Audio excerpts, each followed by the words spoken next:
ચાલુ થયો ને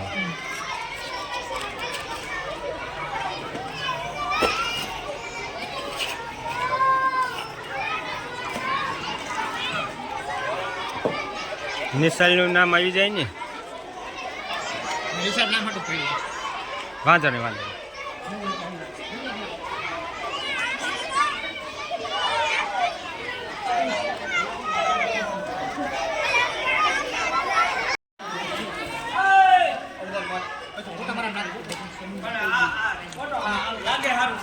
લાગે જ ને હું ફોટો ન પાડું હું વિડીયો કાંઈ બનાવું વાંધો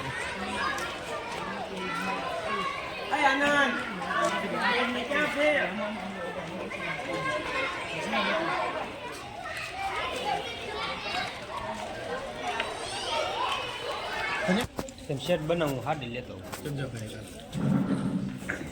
સેટ ગણપત કાકા કરાવો ને તમે વિચાર કરવાના જો આની ઉપર ઉપર શું પડે આમ ડબલ લાવો બરાબર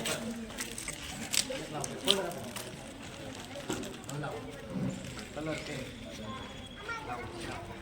કે કરવાનું પછી કલર નાખો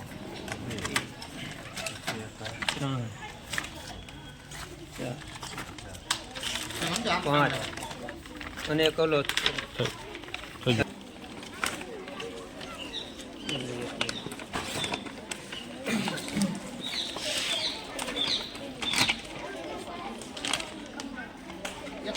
થઈ ગયું હવે મને નાખતો વાંધો રહેવા દો માથા ઉપર ઓકે અધે વાળી કટા હવે કોઈ નહીં બોલે બિલકુલ એકદમ શાંતિ રાખશે આપણે તમારી સામે જે વ્યક્તિ બેઠા છે એને ઘણા બધા ઓળખતા છે ઘણા બધા નહીં ઓળખતા મોટા ભાગના બધા ઓળખે છે આપણા ગામના છે એના વનાભાઈ છે ને આપણે છોકરો છે જયરાજ ને દેવરાજના પપ્પા છે ને એના વનરાજ એના મમ્મી છે ધનીબેન આનું નામ છે ધનીબેન વાલજીભાઈ બાવળિયા બધા કહે છે ધનીમાં અને આપણા ગામમાં ઘણા બધા બહારથી અને આપણા ગામના નાના છોકરા એનો તાળવું રહી જાય કાકડો વજતો હોય ને એ કાકડાનું એમને ઈલાજ કરે છે એટલે કે કાકડા મટાડે છે કાકડો થાય ને એ કેવો દર્દ છે નાના છોકરાને થાય એ બોલી ન શકે મને શું થાય છે છોકરો રો રો કરતું જાય ખાઈ ન શકે પાણી ન પી શકે પેટ ન ભરી શકે અને ખૂબ તકલીફ પડે એ બિચારો બોલી શકે ને નાનું બોલતા શીખ્યું ન હોય એવા છોકરાઓને એ દવાખાનામાં એની દવા જ નથી કોઈ આપણા મેડિકલ સાયન્સમાં વિજ્ઞાનમાં એવું કંઈ આવતું જ નથી કે કાકડાને આ દવા હોય એ દેશી ઘરેલું ઉપચારથી અને કાંઈક દેવી શક્તિથી જે મટતું હોય આત્મવિશ્વાસ અને શ્રદ્ધાનો વિષય છે તો ધનીમાં છે એમના યુટ્યુબમાં ઘણા બધા વિડીયો છે અને કેટલા બધા વ્યક્તિઓને એમને કાકડા મટાડ્યા છે અને કાકડા મટાડવાનું 50 પૈસા ફી લેતા નથી એકદમ ફ્રીમાં એ કાકડા મટાડે છે વિહળાનાથ અને રાંગલીમાની કૃપાથી એ કાકડાની દવા કરે છે અને જેટલા વ્યક્તિઓ કાકડાની દર્દ લઈને અહીં આવે છે એની પાસે એ 24 કલાક એ કાકડા મટાડે ક્યારે એવું નહીં કે રવિવારે જ બંધ કરે અથવા મંગળવારે જ જોવે એવું નથી જ્યારે આવે ત્યારે એમને ફ્રી હોય એમના ઘરે જ હોય અને તરત એમની પાસે ટ્રીક છે અને માતાજી કેવી કોઈ દેવી શક્તિ એમની કામ કરતી છે કે ત્યાં આવતા એમનું દર્દ મટી જાય છે અને રોતા રોતા આવતા વ્યક્તિઓ વળતા જ્યારે ઘરે જાય ત્યારે હસતા હસતા જાય છે તો જે વ્યક્તિને તકલીફ હોય અને એનું દર્દ મટી ગયું હોય એવડે મફત તો કોઈનું કામ કરાવે નહીં 5000નો ખર્ચો કરવાથી કાકડો મટતો નથી અને અહીંયા એકદમ ફ્રીમાં કાકડો મટી જાય તો એ જે વ્યક્તિઓ કાકડાની દવા કરવા આવ્યા એ એમની ઈચ્છા મુજબ એમને દક્ષિણા આપે જે એની ઈચ્છા હોય 5-25 રૂપિયા એમનો ફાળો મૂકે ત્યાં ચાલો તમે જાય ખરા કામમાં વાપરો અને વાપરી નાખજો તો આખા વર્ષ દરમિયાન જે એમના પૈસા ભેગા થયા હોય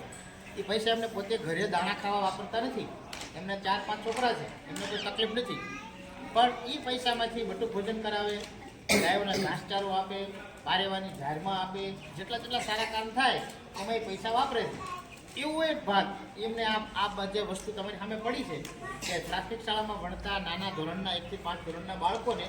એને જીવનમાં ઉપયોગ થાય એને ભણવામાં ઉપયોગ થાય એવી વસ્તુઓની કીટ બનાવી અને આપણને દેવા આવ્યા છે તો આપણે બધાએ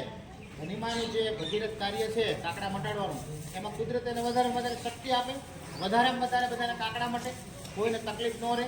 અને આવું સેવાનું કામ સતત ચાલતું રહે અને સતત સેવાના કાર્યો કરતા રહે એવી આપણે બધાએ આપણા દાદા છે દાદા દાદાને આપણે પ્રાર્થના કરીએ, સરસ્વતી માને પ્રાર્થના કરીએ અને એમના ઇષ્ટદેવને આપણે પ્રાર્થના કરીએ કે એમના કામની અંદર બરકત આપે, એમનું કામ એકદમ વ્યવસ્થિત થાય અને બધાના દર્દો મટી જાય અને આવી નવી સેવા કરતી રહે અને એનો લાભ આપણને પણ આડકતરી રીતે મળતો રહે. તો આપણે આપણી વચ્ચે ધનીમાં ઉપસ્થિત છે. આપણી શાળામાં આપણને પ્રોત્સાહન કરવા માટે આવ્યા છે, આપણને આનંદ કરાવવાના છે. આ વસ્તુ આપણે વાપરેલા આનંદ થવાનો ને, તો આપણે મહેમાન બન્યા છે આપણી શાળા, આપણા ગામના જ છે, ઘરના વ્યક્તિ છે, છતાં એવા કામ માટે આવ્યા છે એટલે મહેમાન કહેવાય. અને આપણી ભારતીય સંસ્કૃતિના રિવાજ મુજબ આપણા ઘરે કોઈ મહેમાન આવે તો આપણે એનું સ્વાગત કરવું પડે, એમને આપણે સન્માનિત કરવા પડે, એમને આપણે પ્રોત્સાહિત કરવા પડે. તો આપણે શાળા વતી અને આ પરિવાર વતી આપણે ધનીમાને એમને પોતે મહિલા છે એટલે કે સ્ત્રી છે તો ચાદર કરતાં બીજું કોઈ વસ્તુ આપવા કરતાં એમને એક સાડી આપીએ અને માતાજીના પ્રતિક રૂપે શ્રીફળ અને સાકરથી આપણે એમનું સન્માન કરીશું. આપણે બધા જ્યારે એમનું સન્માન થાય ત્યારે આપણે જોરદાર તાળીઓથી એમને વધાવીશું. અત્યારે નહીં, અને પછી આપણે આ વસ્તુ આપે એનો આપણે ફોટોગ્રાફી કરીશું. તો આપણે પહેલાં આપણે એમ ધનીમાને સન્માનિત કરીએ. અને આપણે અહીં ઉભા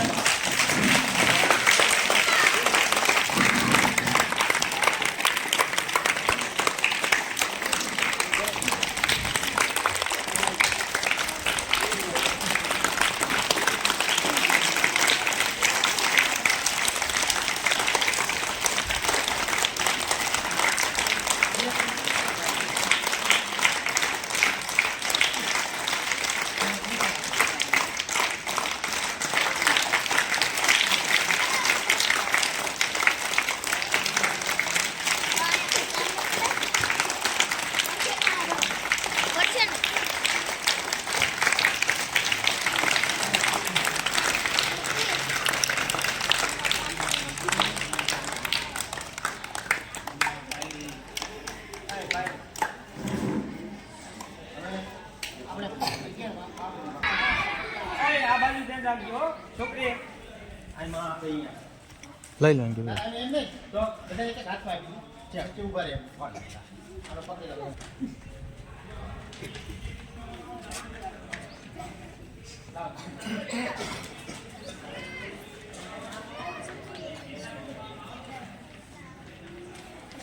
આ છોકરી પાસે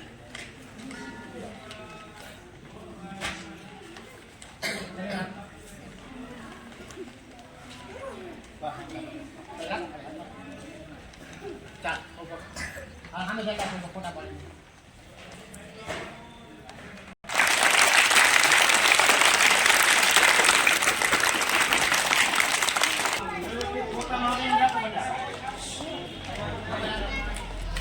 હાલો સામે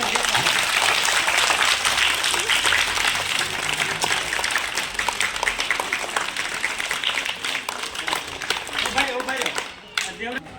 કોઈ વસ્તુ નથી પેલા શું પડે છે. હા સામે ઊભા. આમ ઉપર આમ જાય બસ.